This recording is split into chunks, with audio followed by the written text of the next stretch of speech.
listening to the Enneagram Health series, and today we're talking all about Enneagram Type 4. In fact, I have one of my best friends and real-life Enneagram Type 4 on the show to talk about her health journey and a deeper understanding of her Enneagram type.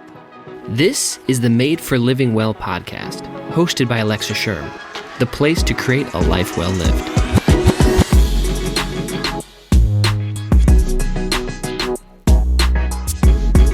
Welcome back to the show. As always, my name's Alexa, and this is the place where I believe you were made for living well, which makes the Enneagram Health series so practical.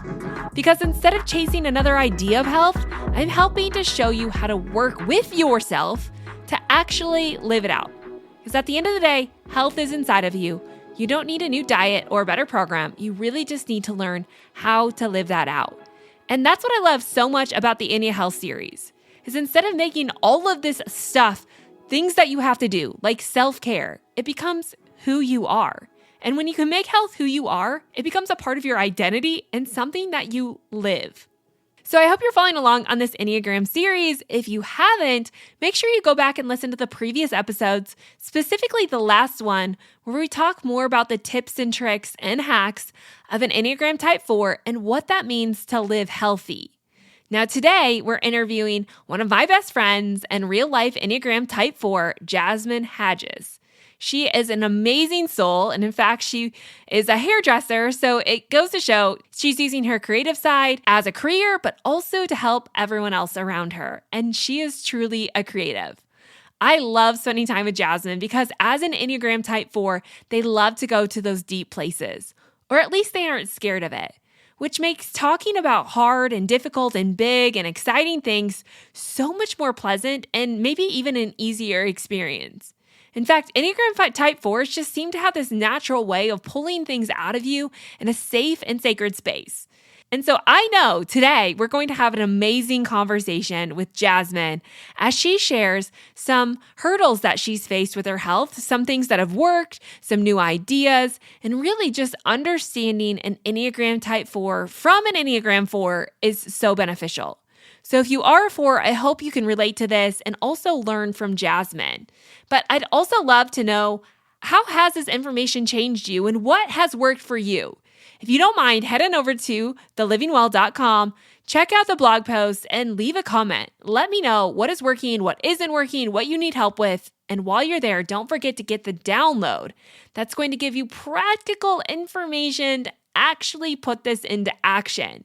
It's 10 plus pages of journaling, of health tips, of practical application that I think can really transform your life. So make sure you check that out. And while you're there, don't forget to get a Nourish Planner. Honestly, it's something that can help you as a 4 so much, as I specifically share how to take the Nourish Planner and use it in a way that works for you. Because this is not a one-size-fits-all, but really learning how to work with your personality. So head on over there at The Living Well. You can get all of the information. But for now, let's get right to today's show and welcome Jasmine. Welcome to the show. My hairstylist, my beloved friend. I think you're also one of my counselors, therapist. Pretty much all the things when I sit down in your chair. But thank you for being here. Thanks for having me. I'm so excited. I love talking to you all the time. So this is super fun to do this with you. Yeah, and today we are learning about Enneagram Type 4, and you are 4, and it's been so fun to learn about this, just like a backstory, which I still like every time I think about Enneagram Type 4. I think about coming to your chair and sitting down and apologizing for getting my hair done by someone else. And I'm like, this is your craft. This is your art. I was so disrespectful because I just needed it done on my time. All the things. Anyways, I'm like, now that I know Type 4, I totally know what that meant to you. Anyways. Yeah, that was so funny, but no worries. I think really as an unhealthy 4, like maybe 5 years ago, it would have been a thing, but it totally wasn't. But I just love that you took note of that and noticed. But yeah, no harm. You're always welcome back. Yeah, of course. Anyways, you're an Enneagram Type 4. So I want you to give me a brief overview about the Enneagram 4 and what you love about it and what you struggle with. Oh man. Well, I just have to preface this to say that I have loved learning about the Enneagram the last like 6 months to a year in general, because I didn't know I was a four before I knew I was a four. And there were so many like questions that I had about myself and so many things I struggled with that I couldn't even articulate. And I listened to a podcast once about the Enneagram Four, and this was the headline. It said, "You don't understand me. Even I don't understand me." And no truer words have ever been said about a four. And it was so accurate. And so I just have loved learning about it, because it's given me kind of more of a description of who I am before I even knew that there was one. And so some of the things that I love about being a four is we're really creative. I'm a hairstylist. I love creating beautiful hair. It's very artistic to me.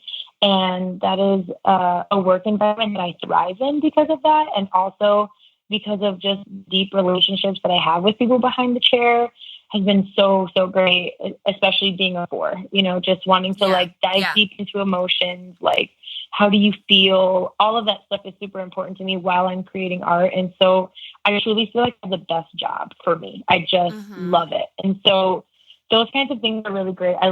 We can notice creativity in a lot of different things. And so even just being outside and the colors of the leaves changing really mean a lot to fours. And so it's been really just nice to like understand why I'm drawn to these certain things. Some drawbacks about being a four is that because we have so many feelings, we can sit and be really melancholy and really sit deep in the feelings for probably longer than we should.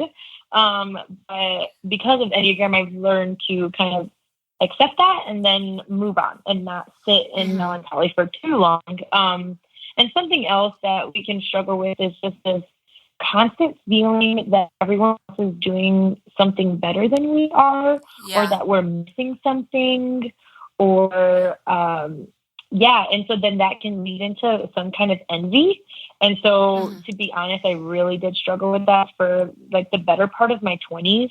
And so that was a kind of sucky place to be. But again, thanks to the Enneagram, now knowing that that's kind of a part of where my personality could go, I've learned to kind of notice that before it gets too bad and just like refute it and speak truth to myself, as opposed to just sitting in that kind of envious, like vicious cycle of like comparison and thinking that everybody else has it figured out when they don't. Right. Yeah. Okay. So when I was doing research for the Enneagram Type 4, it often talked about like this, it's almost like Enneagram 4s kind of feel misfit. Like it kept bringing up that like something's not quite right, but you can't quite pinpoint it. Yes. Well, you believe something's not quite right, even though no one else would say that. So is that like a segmented thing, like that happens more for like one aspect of your life, like say your business or your home life? Or is that just like running throughout, like kind of everything you do, you kind of feel like there's a little something missing? Oh, I feel that way with everything. I feel that way with like, with mom life, home life. Am I disciplining my kids the right way? Am I loving them the right way? Like I'm constantly second guessing almost everything that I'm doing when I'm not in a healthy state, you know, and it is so true when I'm at work, you know, better hairstylist than me, or on the Instagram, better, you know, content and like in every way possible, better marriages, better friendships, better, like, I just feel like everybody else has this like one up thing that I don't really know about. That's something I'm just I'm not leveling up. So that's not a fun part of being a 4. Yeah, for sure not. And it kind of goes back. I feel like every type that I'm learning has like little piece of something, right, that drives them. And Enneagram Type 1s, they have like this strong inner critic, you know, like that just kind of berates them all day long. Yep. But when it comes to Enneagram Type 4s, like when I started making health recommendations, what I found was that this was like the root cause, right, of all the reasons why you do the things that you do. And so what I was learning was in all these recommendations that I wanted to give, it really boiled down to, because Enneagram Type 4s live out of their emotion, like out of all the Enneagram types, the way that you feel things is on another level that most people would never even let themselves feel. Yes. And which is super cool. Like, I really, like, it's probably one of my favorite aspects of a 4 is just this ability to go deep and not be scared of it. You know, like, I feel like there's so many people who stay surface level, but I love deep people and like deep thinkers, and you can see the world in a new way that many other people wouldn't even allow themselves the space to do it. And you feel the hurt. Like, you're not necessarily scared of the pain of that. But when I was making all these recommendations, it like, I really just kept coming back to this reality that Enneagram Type 4s really have to start to learn how to feel the emotions, but not be the emotion. You know what I'm saying? Like, I feel like you can feel all the things, but if you let that be, like, kind of how you talked about melancholy. So how have you taken this process of like learning about Enneagram 4 and recognizing, okay, the driving force in my life is emotions, it's feelings. How do you manage that in your day to day? Yeah, it's been so good. I just feel in a way healthier mindset because of the Enneagram, because I would just sit in my feelings and let them run so many of my decisions and conversations and reactions, and not even understand that why I was doing it or how I was doing it. I just like ran with my emotions all the time. And so learning about the Enneagram has really helped me to just kind of there's this one thing that I saw. It was like, Enneagram doesn't put you in a box. It tells you about the box that you're already in. And I thought that was so helpful because it's so true. Like, I can automatically revert into like sitting in emotions and letting that run all of my decisions. But because I realized that I can have that and it can be a very negative part of my Enneagram 4 personality type, I'm learning a lot this time how to just check myself right away and really understand, like, okay, is this really emotionally driven? What are the facts behind my feelings? You know, and also letting myself have the feelings, but not living in them. So, for instance, I mean, and like you said, we can get really deep here. I haven't talked about this, and to like even you, I don't think, but I am like ready to talk about it. I found out I was pregnant, but then I found out that I wasn't, and it was really hard. And this was just recently, like sometime in August. And so I am saying that because I felt like I dealt with it in such a healthy way. So I found out bad news at the ultrasound. And the next day I was supposed to go do something with friends. And I was like, I need to sit in this because this actually sucks. And I want to sit in this and allow myself to feel all of the feelings today so I can process this healthily. And I did. I sat all day and I was melancholy, but I knew what I was doing. I was with my kids. I let myself sit and cry whenever I wanted to. I let myself sit and play with my kids whenever I felt led to do that. And instead of, sitting in the pain of it, which I did, but I also was combating that with spiritual truth. Like, God still loves me. And like, yes, my body is failing in this specific moment, but we're broken bodies, but God still is here and he is still good and he's still for me even in this. And so it was a really long day, but it was a super healthy way for me to deal with that. I just felt like that was what I needed. And the next day I was already a step ahead that I would have been if I would have just suppressed the feelings or tried not to deal with them or just let myself live in this like melancholy state. Like, I allowed myself to do that. I gave myself a day. I canceled my plans. I cleared the schedule. I did what I needed to do for like my mental and spiritual and emotional health. And I was ready to like face the next day. Yeah. Whereas if I wouldn't have done that, I don't think I would have dealt with it healthily. And I really have anything to thank for that. Where I just like, I am going to be melancholy all day today and I'm not going to feel bad about it. But then I'm going to like put on my big girl pants next week and like, face the next day. Yeah.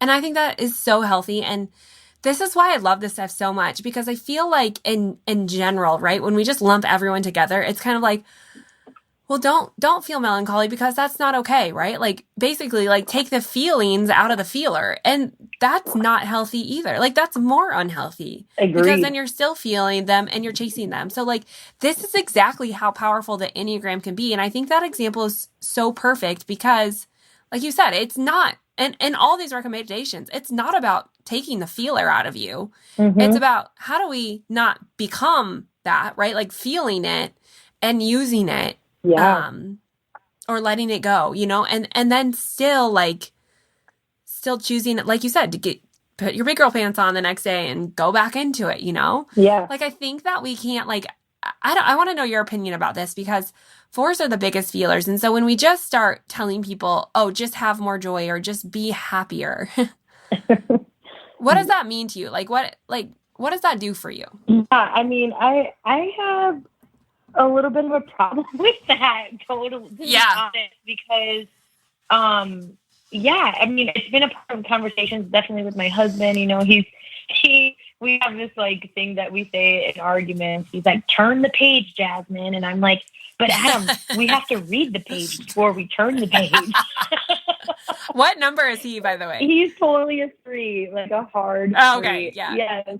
Which That's a pain 3, and so we hustle together. So it's pretty cool. I can get his drive, but we just have very different motivations. And so Enneagram has been great for us too, just to kind of balance each other out, because 3s literally have feelings but totally suppress them way down, and I'm like, come on now, feelings. So but I mean, in marriage and relationships, hearing that is not really fun. And also just even, and I don't know if I'm going a little too deep with this, but kind of in the spiritual aspect, a lot of people, Christian brothers and sisters are kind of like, oh, joy, God is so good, and, we should rejoice. And that is all so true. But there's also a whole book in the Bible called Lamentations, where people lament. Yeah.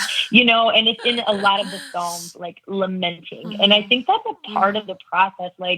These feelings that I have, God understands them. He gave them to me. There's a time and a place. I mean, Ecclesiastes, the Psalms, the Proverbs, they all talk about, there are times to lament and to sit in the pain and suffering and sorrow of this world, because that's just an unfortunate part of what we have. And so I just feel like it's important to acknowledge those feelings, but also not to live in them and let them define you and let them rule over you is a really important part of being a healthy 4.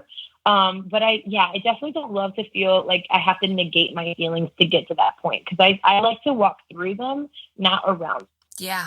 It's really important for me. And I think it's something that 4s can bring out in a lot of people, since we kind of are the biggest feelers. I think, a lot of the numbers on the Enneagram don't kind of give the weight as they should, maybe, to kind of process things. And so I kind of think that's where we come into play.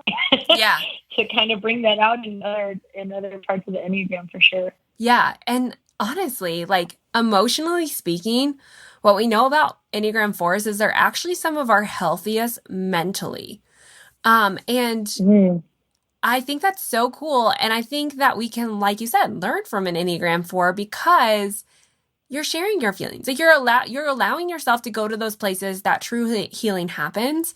And once you get yourself in health of doing that, of feeling that, but not attaching to that feeling, I think that is the epitome of what mental and spiritual health looks like. And like you said, we could all take a lesson from Enneagram type 4s. And I think it is fascinating to note that there is that level of deepness that is required in all healing, whether physically or mentally or spiritually or emotionally, we have to allow ourselves to go there and feel those things. And so many other people resist that feeling. And so many other types resist that on some level, and Enneagram 4s just go there, right? And what I think is also awesome is that most Enneagram 4s take people there too. You're not scared to take people there, or to walk people there. And what we know about Enneagram type 4s is you're one of the least judgmental of all Enneagram types, which is super fascinating, because you're also one of the most envious, but least judgmental. I would have never put those two together. But you're not envious necessarily, in my understanding, you correct me, you're not envious you want to bring other people down. You're just envious because you want to fill something that you feel is not there, correct? Yeah. It's a different type of envy. It's a feeling that we have a lack of. Yeah. And we're envious that people don't. And that's what we see. Yeah. In our own minds. Yes, totally. Yeah. But I love that part about what you're saying, not being judgmental, because it is one of those things where I love to sit and listen to people and like sit in that moment with them. I'm like, yes, that totally sucks. I'm here with you, and I feel that with you. And just sit in that for a second with them, because I think it's important for sure. Yeah, acknowledge those feelings. I'm here for it. Yeah. It's awesome. And if you're listening and you're not an Enneagram Type 4, Enneagram Type 4s are great people to open up to. Yes. It's for real. Like it is a gift of an Enneagram Type 4. And so if you have those in your life, those are seriously great people to just kind of like share it all. Okay, so one of the things about, I'm an Enneagram Type 2, and we're on the feeler triad too. It's 2s, 3s, and 4s are the biggest feelers on the Enneagram. 2s, though, we like to carry other people's feelings. 4s, you don't really do that, though, do you? Do you feel like you carry other people's feelings? No.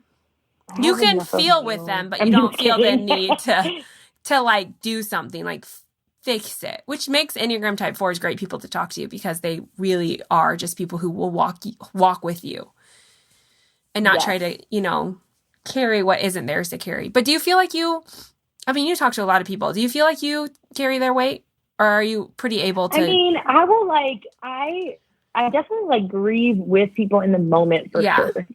Whenever I'm in that moment talking to them. And at the end of my days, sometimes if it was a heavy day at work, just talking, there's a lot of heavy stuff going on at work with my clients or my coworkers. Yeah, like I'll come down feeling kind of emotionally drained, but I wouldn't say that kind of like fuels any kind of like, like I will check in with them and find out how things are going, but I wouldn't say that like drives me like deeper than what it is in that moment, if that makes any sense. Mm-hmm. Yeah, totally makes sense. Okay, so I want to like shift this conversation a little bit and talk more specifically just about health in general. And obviously this whole series is kind of give like practical health tips for each Enneagram, because we all work differently and think about things differently. So I want you, again, when I'm not the Enneagram, of that person, it's hard for me to be like, okay, yeah, this is really for them. Like I try, I do a lot of research, but like, I just want to make sure I'm hitting these home. And I want a real Enneagram 4 to expand on what I'm saying so that it really does apply on a new level. So my whole thing with health for an Enneagram 4 was that based on how you feel, like I wonder what would happen, because I feel like a lot of Type 4s probably, this is my assumptions based on my research, you eat and you exercise, or you don't exercise, or you do all of these things in life just based on how you feel. Yeah. And so 100%. my switch is not to take the feeler out of that, because that can be so vital, right? Like that is so good. So instead, I want you to do things and start living in a way that makes you feel good. So it's not like you're taking the feeler out, but how can you do more of what makes you feel good? How do you feel about that mindset switch? Is it realistic? Yeah, it's so great. And this will be really good for me, because I feel like, oh man, we should go back and count how many times we use the word feel or feeling in this podcast. Right. I love it. No, that's such a great mindset, because it is so driven. I'm in a stage right now where I feel like I'm more working on like mental and spiritual and emotional health, but definitely lacking in physical health. And I know that plays a part in my overall well-being for sure. But it's so true. I'm kind of like, well, I don't feel like working out, but I know it would make me feel good. Right. And so that is a good mindset to just kind of think about, doing things that help you feel good, as opposed to what you feel like doing.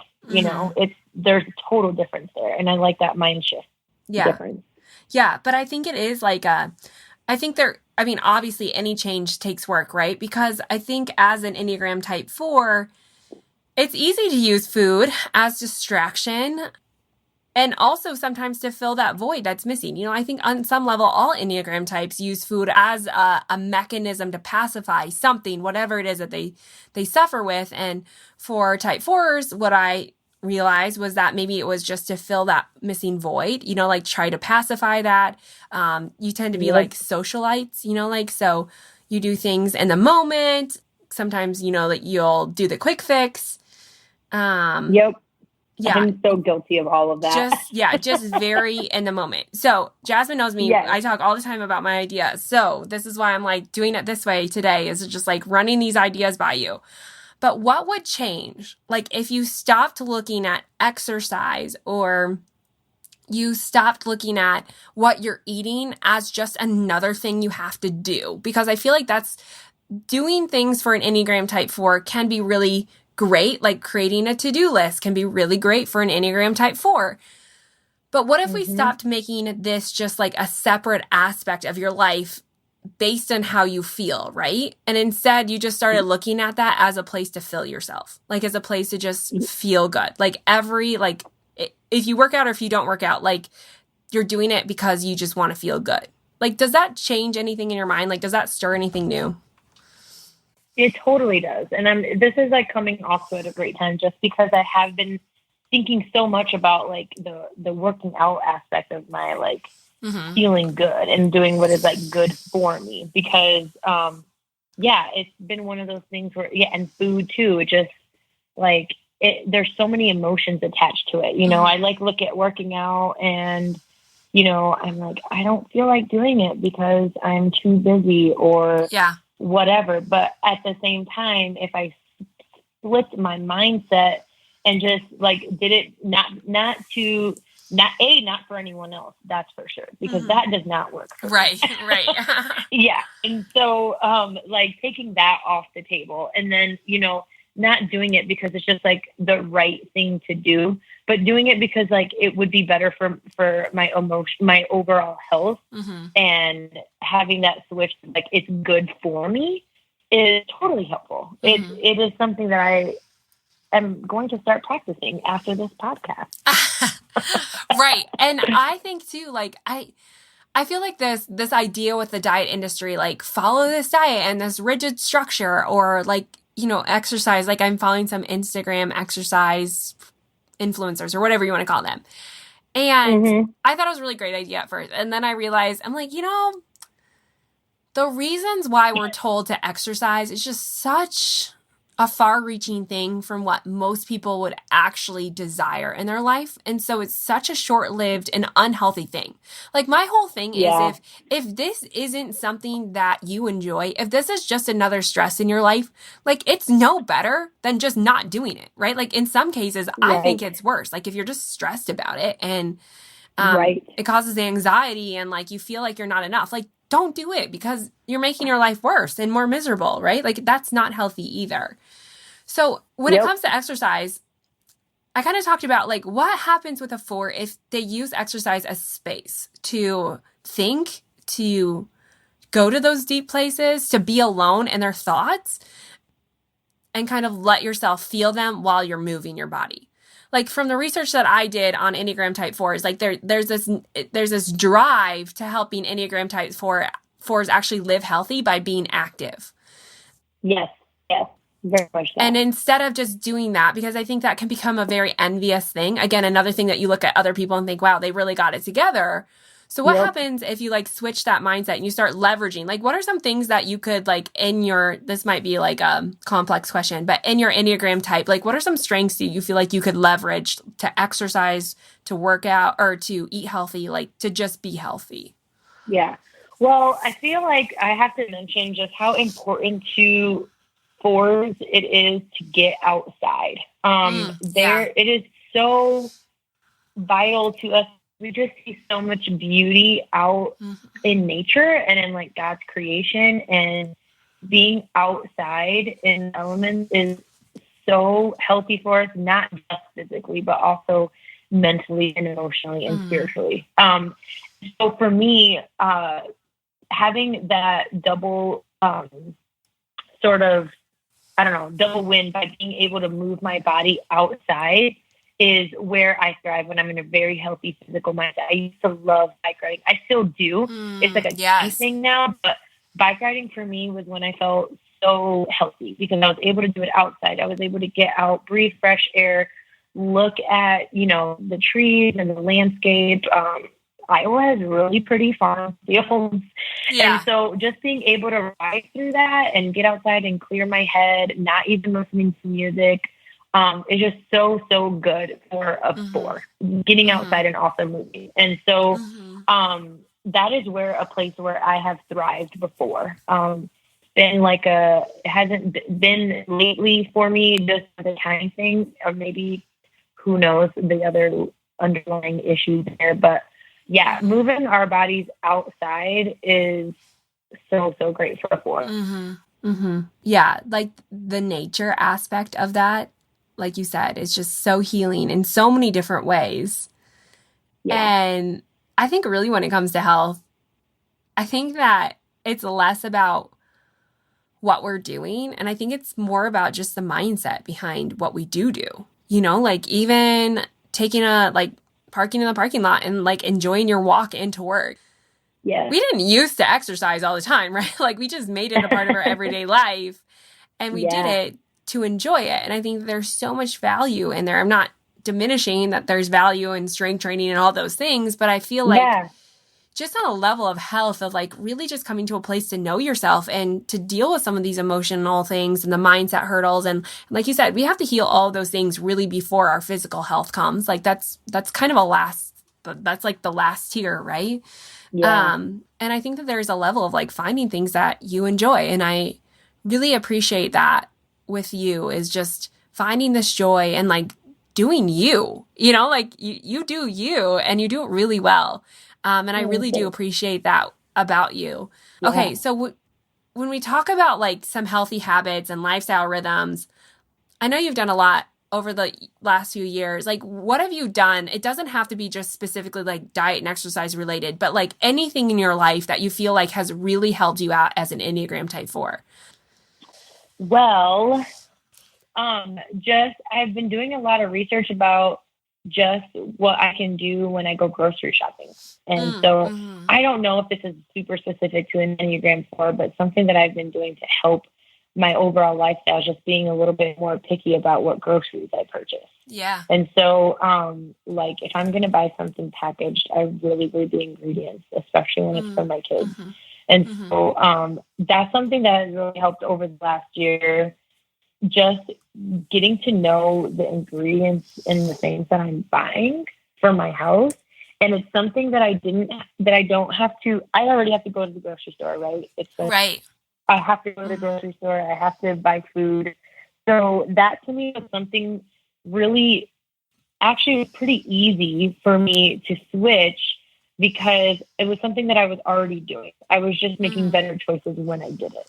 And so that has really helped like our overall family lifestyle in the last year, is just being really, you know, kind of picky about what we buy to bring into the home. But then also when we go out and socialize and it's not in my control, I don't freak out about it and just let go of it, because that was something that I used to do a lot. I mean, I remember going to a friend's house and not eating something because it didn't fit in my diet. And I just felt like afterwards so bonehead, because my friend was cooking a meal and I declined it because I thought that was going to be healthier, when really it was more damaging to the relationship than anything. And so like realizing what's most important to me, you know, like relationships are super, super important. So I'm not going to really let anything kind of trump that, you know, when it comes to food or when it comes to anything. Like the relationships in my life matter the most. And so anyway, that's something that's been pretty healthy that I've done in the last year. That's been a really good and easy switch for us to do. I feel like it fits because some of the things that I had added was like meal planning and meal prep, like making a game plan, knowing what you're going to buy. For some, I think because you go when you're healthy to a healthy 2, right? That's what you said?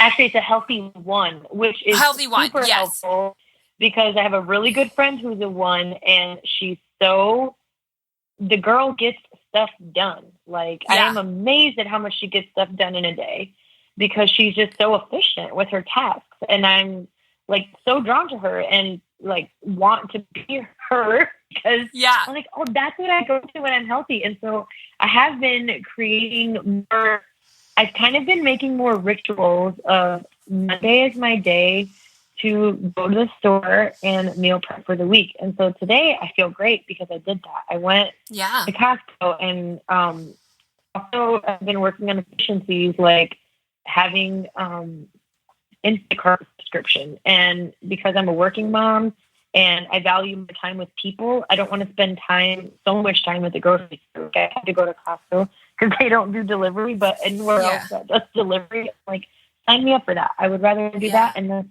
have a conversation with the person who delivers my groceries and get to know them rather than like the rat race at the store. And so then I just have more time with people that way. But the list and the meal planning has been a game changer for us.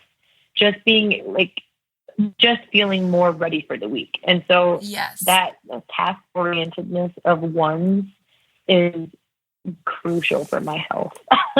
Yes. And that's what a healthy one is, like lists and planning and rituals and routines. Like they're super effective because they have those mechanisms in place. And so I love that you said that because that really is what a healthy four looks like.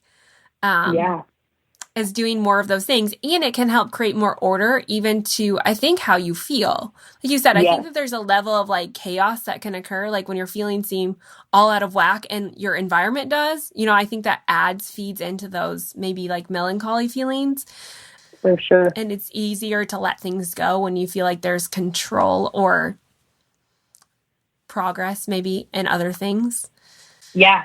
No, I totally agree. I feel a lot more centered when my week starts with, like checking those things off the list. I had a list this morning and I checked like 5 of the 6 things off, and that felt so good. And then in that same token, I spent a lot of quality time with my kids today, which is super valuable to me as a four, just spending one-on-one time with them and having conversations with them and eating together at the dinner table and talking about what our week is going to look like. All of those things really fuel for me to have a better week.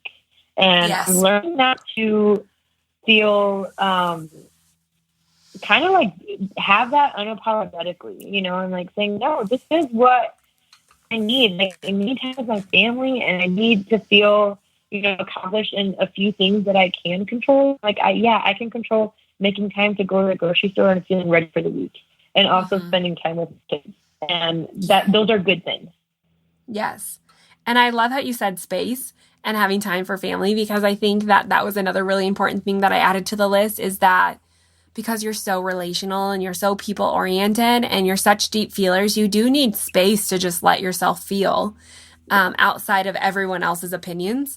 And so that's super important for a four too, is just creating those boundaries and that space to be healthy, like to feel those things and then also learn how to not become those feelings. So my last question is, how would you like to encourage other Enneagram fours who are on this journey, maybe just learning they are a four? What encouragement do you have for other fours? Oh, that's good.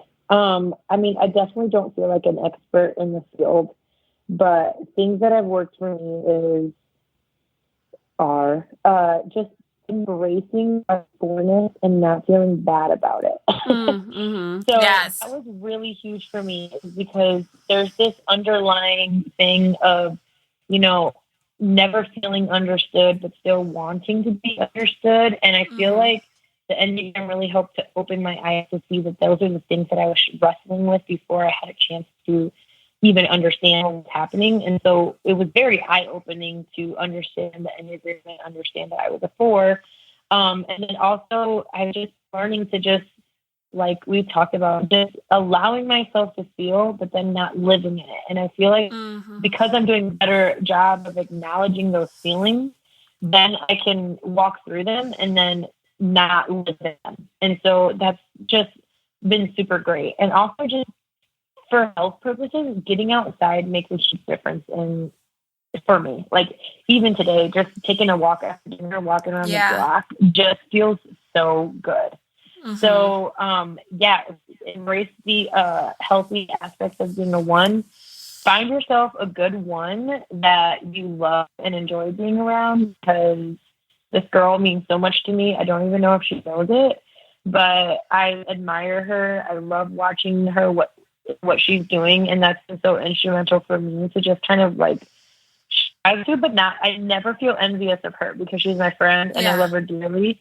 And I just love how she attacks life, and it's good for me. It's good for me to see her and be a part, and have her be a part of my life and have her inspire me.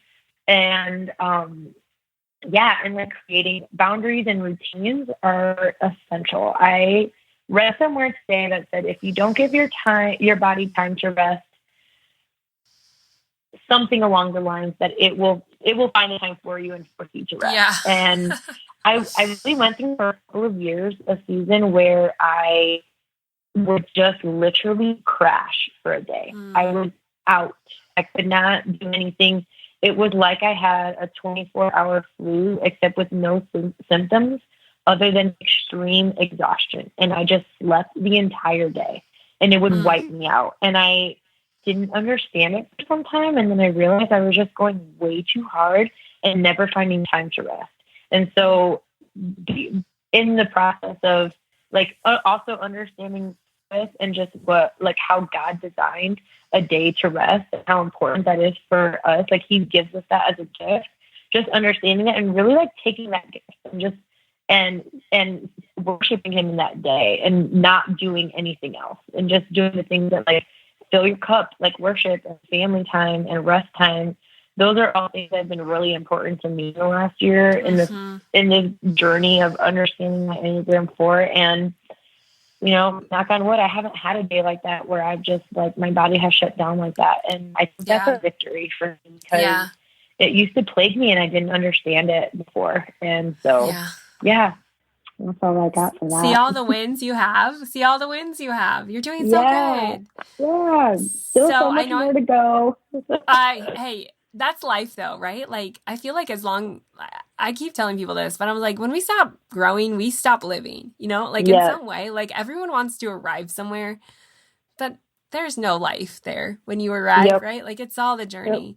Even though that's hard, but contentment, like it keeps coming up, contentment.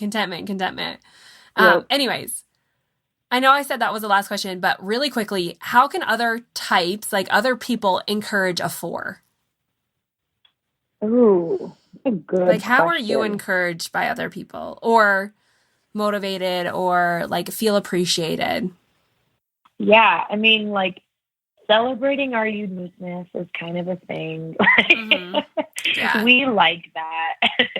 We don't like our feelings to be crushed or demolished by any means. But yeah, asking us how we're feeling, how we're doing, how we're growing is, we like to talk about that stuff. So that for sure is helpful. And like, we feel loved that way for sure. Yeah. Jasmine, this is so good. I seriously love Enneagram type 4s. Maybe my favorite type on the Enneagram. I just love deep people though. So like the deep, the raw, the vulnerable, like that, I just eat that up. And so I so appreciate that. So thank you so much for being vulnerable here and sharing and honest. I could have talked to you for a lot longer. Same, sister. We'll save it. Okay, before we go, I just have a few quick fire questions. Okay, cool. What is one thing you do every day to like honor or respect or nourish your Enneagram type? Well, oh shoot. This is too deep. So we're too deep for a simple question. You can go deep. You're allowed. Celebrating emotions, celebrating people and relationships is super important to Enneagram 4. So at the end of the day, if I feel like my relationships were nourished, that's a good day for me, for sure. Yeah. So when you have people sit down in your chair and you think like they left, I think you put this in a post and I loved it. This is what I love about Enneagram type 4s. Like if they leave feeling better than when they came, like you won. Yes, absolutely. That's so good. Yeah, so good. For okay. Sure. what's one of your favorite health books or just books in general that has helped you grow? Health books. Or any book. Like, it doesn't have to be specifically health. Any kind of book that you really felt like, I recommend this to other people. Okay. The first book that comes to mind when you say that is called Crazy Busy. And I can't remember who the author is. Maybe you can reference this later on your podcast, like at the bottom. But that book, I remember reading it when I was brushing my teeth one day because it was so good. I couldn't even put it down. I think I read it in about 2 or 3 days. And it totally changed my mindset on just how, I don't even think he came up with a super surefire solution, but it just brought awareness to just how busy we are and how much we need to just take time to just sit back and chill and like not be doing all the things all the time. So I think that was that. I read that book before Enneagram 4, but now that we were talking about it, I didn't realize how important that book was until right now. Into like my journey into stop being so crazy busy all the time. It was so good. What is one food you couldn't live without? One food that I could not live without. Can it be like a meal? Yes, you can say a meal. Rice and beans. It is like literally my blood type. I'm Puerto Rican. It is 100% comfort food. It is something that I've had in every single one of my Puerto Rican aunts and uncles and grandparents' home. I remember eating it with my grandparents in the summer times in Puerto Rico for lunch. It's at every family function, pretty much. I could not live without my rice and beans. Don't you just love what food can mean? Like how it can just pull people together and the nostalgia and like the feelings that you can get when you eat it. Like I just love that about food. But you probably make rice and beans. I mean, like there's secrets to how you do this well. So what's in rice and beans that you make? Well, I mean, the rice is just white rice, which actually I was at Costco today and I was like, maybe I should get organic brown rice. Okay, white rice is actually nutritionally probably better than brown rice. So. Oh my gosh, I love that you said that because I don't really like brown rice. Yeah, there you go. Okay, yes. Don't worry about eating it. Okay, I'll take it. And then the beans, I mean, there's like, you can doctor up red kidney beans or black beans, a few different ways, but for sure, like fresh garlic is in both of those. But the red beans are more of I add a little bit of tomato sauce, lots of secret Puerto Rican seasonings. Yeah, right? It's all in the seasoning. For sure. I love how you're like secretive about it. Sometime when I come in, I'm going to be like, hey, by the way, bring me some leftover rice and beans so I can try this.